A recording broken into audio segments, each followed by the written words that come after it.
Let's talk leasing and property management. You've got 3 test questions. And I know I've stressed this to you before. I get feedback from students that say, Amy, I had way more than 3 leases. I had way more. I did not study leasing enough. I was not prepared. You're prepared. You're prepared. Remember, a lease is a type of contract. A property management agreement is a type of contract. So those have to follow those 5 elements of being a valid contract that we've been talking about. It's got to be voluntary. It's got to be a set of agreements or promises. It's got to be legally competent parties. There's got to be consideration. It's got to be for a legal act. So just because it says lease or property manager in the question, don't think it falls under this category. Most times it's going to be a contract question. Okay? Same standards. Those are just types of contracts. What we're talking about in this section is the length of a lease, how it's paid, and your role as a property manager. That's where I think this section's going to live. So how long is it? And how is it paid? Let's start with the length of a lease. We've got estate for years, estate from period to period, estate at will, and estate at sufferance. Estate at will, or sorry, estate for years. Estate for years. This is going to be a lease with a hard start date and a hard end date. The tenant does not need to give notice. The landlord does not need to give notice. It's hard start date, hard end date.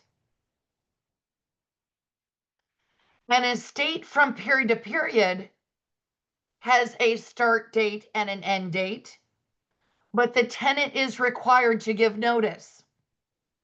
And if they don't give notice, the lease is going to continue month to month, period to period, until they give proper notice. So again, estate from period to period or a month to month lease, those will have a start and an end date, but they do require proper notice in order to have them end. Otherwise, they keep continuing. An estate at will has a start date, but no end date. Start date, but no end date. And it continues until either the landlord or the tenant gives notice. So it's indefinite. An estate at sufferance is just as it sounds. Your tenant was supposed to move out, and maybe they even did, and then they stuck back in. Whatever they did, it's insufferable. You're suffering because you have someone that stayed beyond the agreement of their lease terms.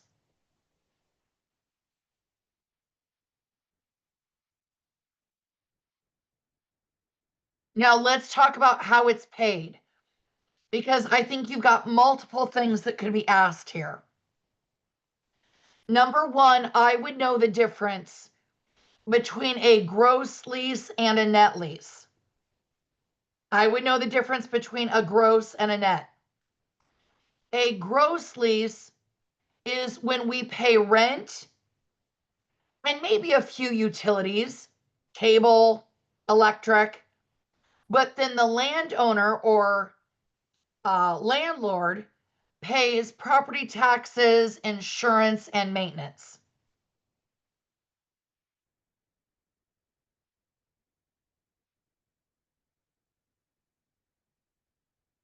Okay, that's A. gross lease. A net lease is when the tenant pays rent and everything else. Their utilities, the property taxes, the maintenance, and the insurance. They pay it all. Another way that they might say it on the exam, and that is, you need this for your career, especially if you're getting into commercial real estate, is what is a triple net lease? What's a triple net lease? That's a very common term used in that world.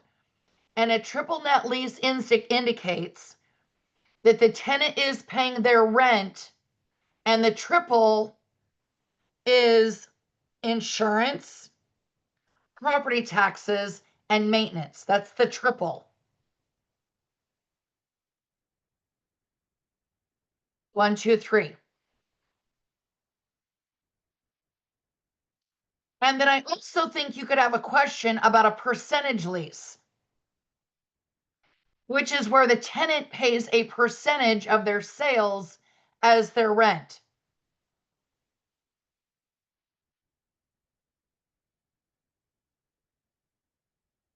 So let's say you have a booming business that wants to open up a second location in your strip mall. How are you most likely to charge them rent? A percentage lease. You want to capture being a part of all their booming sales, correct? And when I think of a percentage lease, this is retail. This is a retail world. And I want you to think about the mall, not the mall today. I want you to think of the mall in the mid 90s to the early 2000s, when a mall was really a mall. And when I say a mall was really a mall, I mean there was actually stores in it that were open during the day. Remember those days? When I was a kid, we used to come up for the Iowa State Fair. And on Wednesdays of the fair, when it was Senior Citizens Day, my mom and I would get in my dad's truck and we would navigate our way out of the Iowa State Fairgrounds all the way to Merle Hay Mall in Des Moines. Oh, that was the mall back in the day. There was a Walgreens there where Old Navy is now, and I get all my school supplies. Oh, was that a treat every year? And the reason I mention that is that was the role of the mall manager, was to attract businesses, retail businesses that were going to make bank and have consistent sales as a way to create revenue for their property owner. Now, I've worked a lot of retail in my background. I know I was joking with you guys earlier that I sold a lot of Doc Martin boots back in the day, and I did. I was very good at it. And I remember the mall manager used to come around every Monday and ask me how sales were we up or down? And I'd give him some blow off answer because I thought he was being nosy. And then the president of our company and the leasing manager came to visit my store. And the leasing manager said, Amy, can I run this report for your sales real quick?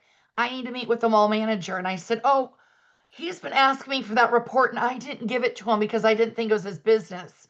And the leasing manager that worked for my company said, oh, Amy, you can tell them anything. We've got to disclose that as part of our lease because we pay a percentage of our sales as rent to the mall. And I was like, oh, please apologize to him. I think maybe I've been rude. I didn't know that it was okay to hand over that report. But that's the role of a mall manager, is to attract businesses that are going to sell a lot of stuff. And that's why I think you also see in retail, have you ever noticed that when a home goods goes in, what goes in next to it? Right? Or when a Bath and Body Works goes in, what goes in next to it? A lot of their sister companies, they're probably negotiating something based on sales as a parent. I'm going to guess. I don't know. I've never done that work before.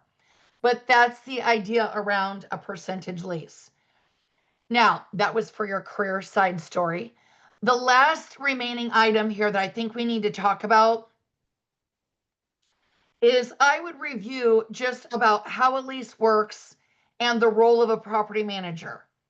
I do want to highlight that leases do not get recorded on public record like a deed. I think that's one good thing I would add to your content. Deeds, when we sell property between buyer and seller, or we transfer between one owner and a new owner, that deed gets recorded on public record at your county recorder's office. Leases do not get recorded.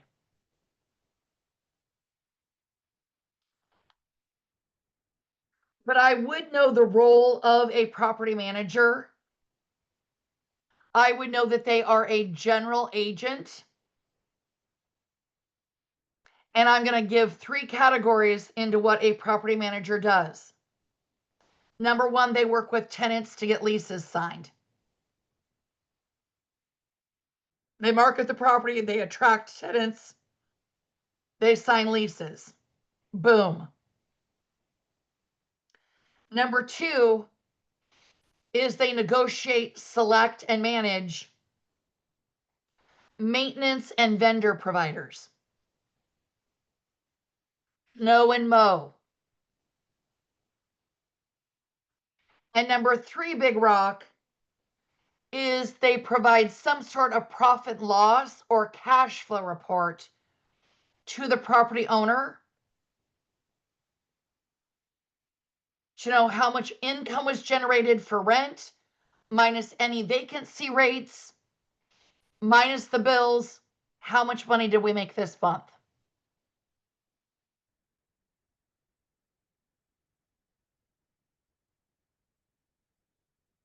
So again, just a couple questions here, but you've got maybe 3 or 4 good options that we've looked at. Let's move on to transfer of title. This has 6 test questions, and this is all about how a deed or how real estate is transferred by gift, by will, by sale to another owner. Now, we're getting our real estate license, we're getting into real estate sales. So let's talk about the option of when we transfer a property from an owner, a seller, to a buyer, the new owner. The seller is the grantor, seller. The purchaser is the grantee, they're buying. I don't know if that helps you remember it, helps me. And this transfer is going to happen on a deed. And again, that gets recorded on public record with your county recorder office where the property sits. To make a valid deed, I want to point out a few things. Number 1, the grantor or sellor, owner, has got to be of sound mind and legal age. If they are a minor, that is considered voidable. Voidable. The deed is also the document that needs notarized. So that needs someone that is a notary by authority. In Iowa, it's provided by our Secretary of State. I encourage you to become a notary in real estate. It'll be a lot easier for your clients. But we need someone that is willing to stamp and take witness that the person signing that document is the person standing in front of you.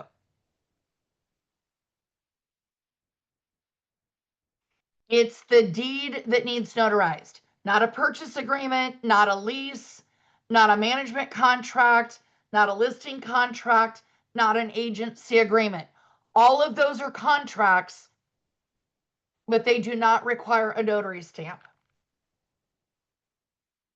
Last but not least is, when does title transfer to the new owner once the deed is signed by the seller? And the answer is that title transfers when the deed has been delivered and accepted by the buyer. So it's not the date the seller signs it, It's the date they hand it over to the buyer and they accept it. And that's going to be on your closing day. That's written in your contract. I've got a lot of different types of deeds for you, different types and how they function. There are 3 that I want us to focus on. The first one is a general warranty deed. This is the best.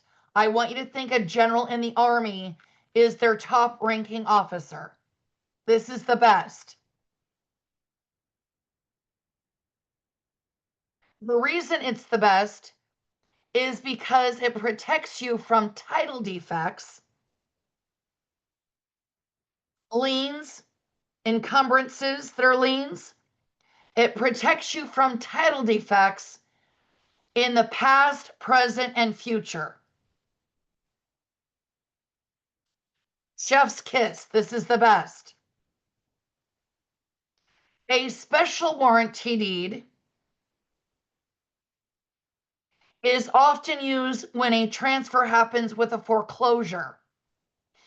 Again, another name for a foreclosure is an REO property, real estate owned. A special warranty deed protects against title defects, liens that would be encumbrances, such as a mechanic's lien. It protects you from those title defects in the past and the present, but not the future. So what do we do to protect the future in case something would pop up after closing? Well, that's where we use title insurance. The borrower pays for that at closing. And then if a title defect pops up in the future that they did not create, a previous owner did, they've got a policy to cover those damages. Then the third type of deed I want to highlight is a quit claim deed, not quick claim deed. There's a lot of real estate agents running around mispronouncing that. That's the second most mispronounced word I hear in real estate. You want to know what the number 1 mispronounced word is in real estate? Realtor. Realtor. REALTOR, all capital letters, registered trademark. That indicates you're a member of the National Association of Realtors. Most people pronounce it realtor. Realtor, REALTOR, registered trademark, all capital letters. Number 2 is quit claim deed. Most people say quick. And the reason that they do that is because it is a quick way to pop someone on and off title. But I want you to think of it as a quit claim deed, because that is the real name, meaning I quit you, we're getting a divorce, and I'm keeping the house. Get off the title. I quit you. And we're going to use a quit claim deed to remove them. And you can use a quit claim deed to add. But the key thing I want you to know about a quit claim deed, no warranty on it at all whatsoever. You pop onto title with someone on a quit claim deed, you've now inherited any liens or encumbrances or title defects that that property has, past, present, or future.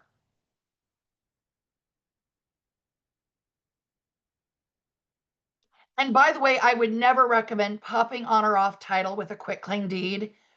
That is legal advice. You want to get that in front of an attorney.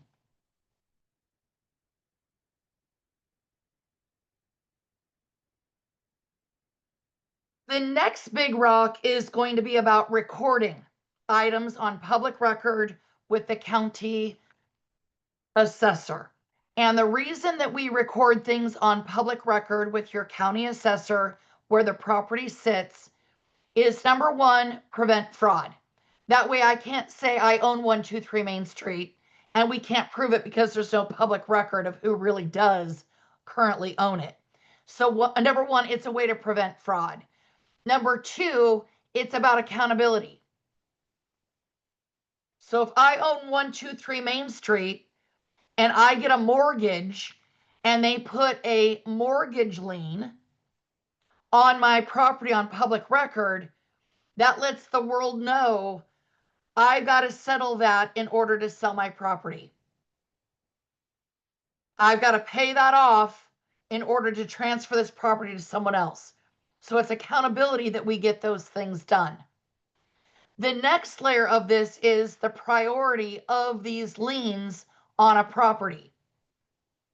So I buy this property and I get a mortgage with Wells Fargo. That's the priority lien. Then I decide I want to pull out equity from my home and get a lien, home equity line of credit. I get a junior lien now for that HELOC. Then I get a new roof and I don't pay the vendor and they file a mechanics lien, right? The priority of who gets paid in order is going to be Wells Fargo, the HELOC, and then that roof vendor that filed the mechanics lien. That's the order of priority. First come, first serve. The exception to that rule is property taxes and special assessments. Even if it doesn't have a lien filed, those always take priority.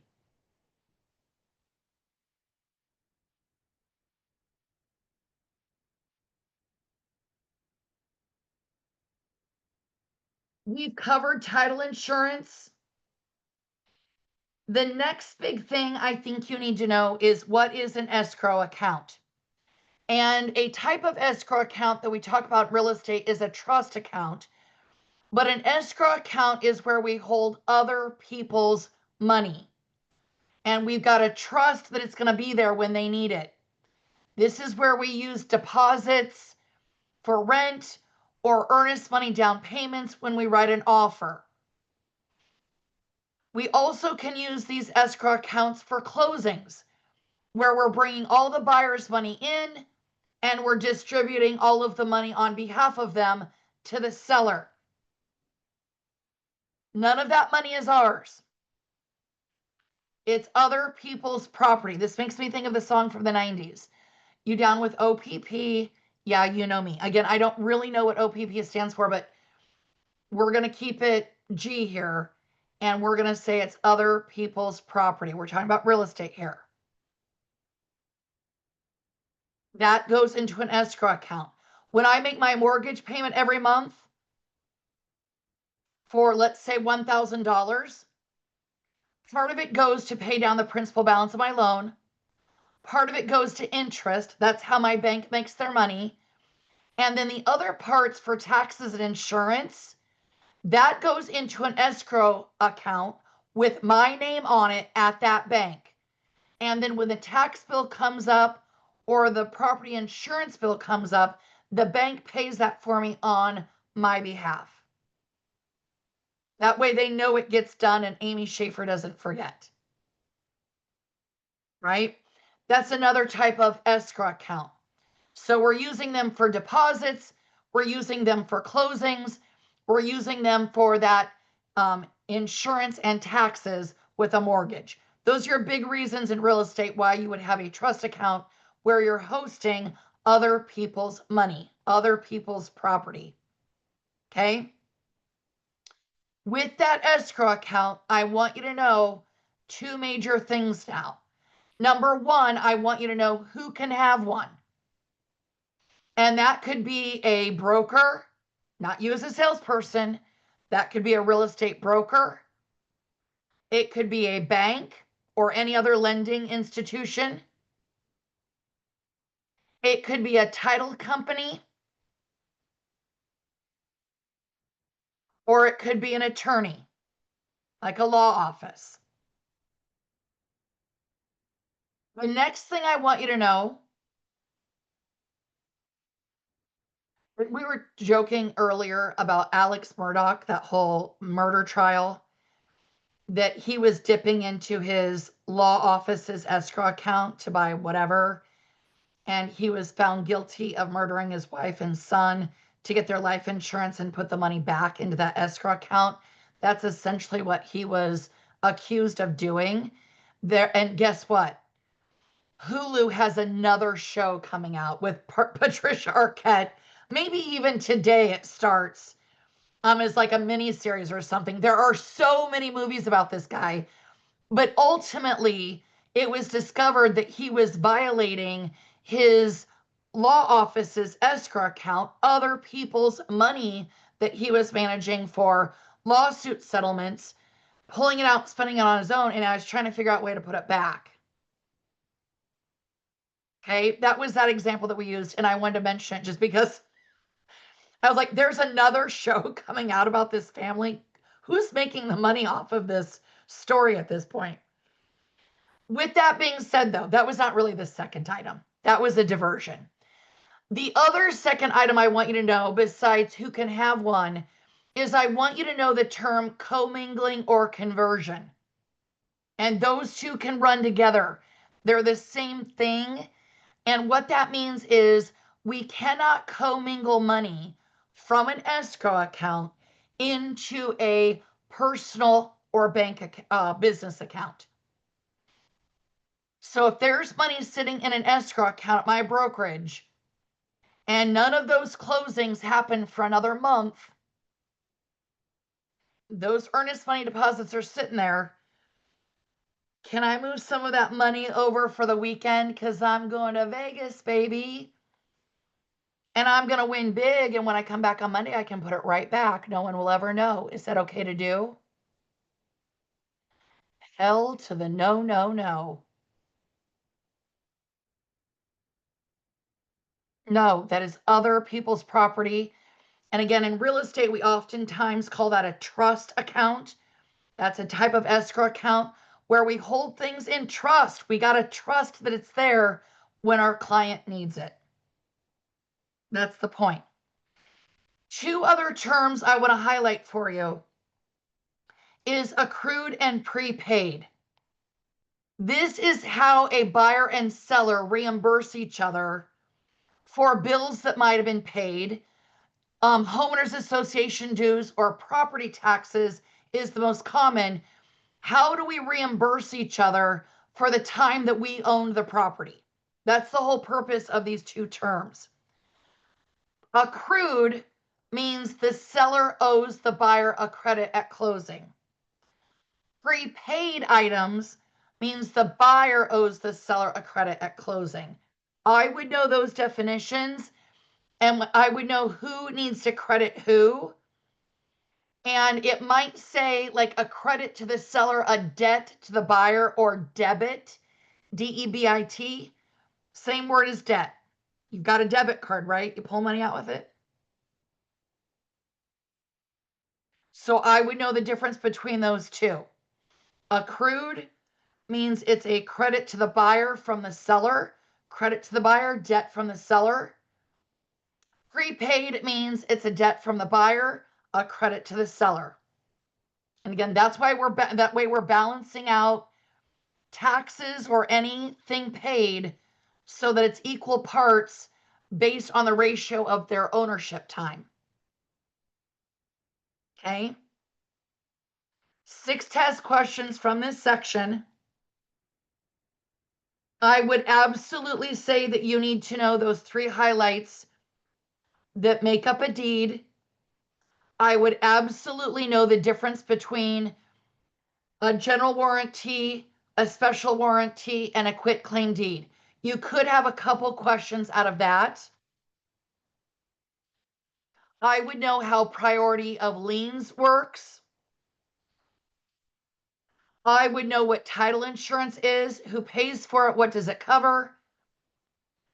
Buyer pays for it. It covers against title defects created by a previous owner. I think you got 1 or 2 questions about escrow accounts. And I would know those terms of accrued and prepaid. That's where I think your 6 are going to live.